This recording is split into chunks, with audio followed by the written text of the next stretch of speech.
Welcome back sa ating Pinoy MD at syempre makakasama natin ang ating Pinoy MD for today. Si Dr. Q ang ating obstetrician gynecologist para sagutin po ang inyong mga health-related concerns via our Facebook page. Good morning sa iyo, Doc! Good morning, Kumaring Konet. Syempre sa lahat natin mga kapuso na kasama natin ngayong umaga.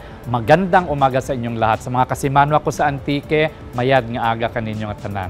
Doc, unang tanong, papaano daw ba malalaman kung may sakit ka na sa matres? Naku, ang padala na question na yan ay mula po kay Mary Joy Basig. Maraming simptomas, Mary Joy, ang sakit sa matres. At pinaka-common dito ay yung abnormal uterine bleeding. Ibig sabihin nito, pwedeng ang isang babae pag nireregla ay malakas o di kaya matagal yung kanyang pagdudugo o di kaya ay kung hindi scheduled mens niya yon, pwede siyang duguin in between her menstrual cycles.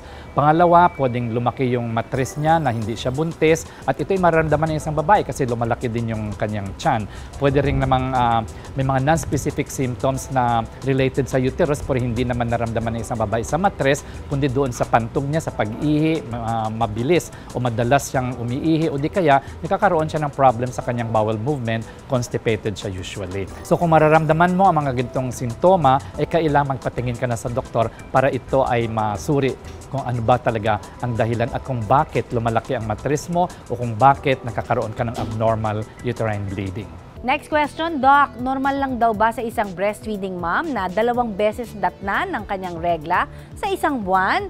Ang tanong mula naman kay Nen Palio. Ang isang babae na fully breastfeeding ay nagkakaroon ng lactational amenorrhea. Ibig sabihin noon, habang nagbe-breastfeed siya fully, yung purely breastfeeding, within 6 months, hindi sila nireregla. Pero may mga babae din, mangilan-ngilan sa kanila na pwedeng mag-start ang kanilang menstruation earlier within or before, even before 6 months. So pag ganito, ay pwedeng magkakaroon ng irregularity muna kasi bumabawi pa yung katawan ng isang babae, nag-a-adjust pa yung kanyang mga hormone levels. Kaya pwedeng sa isang buwan, 2 beses siya or even more siya magre-regla.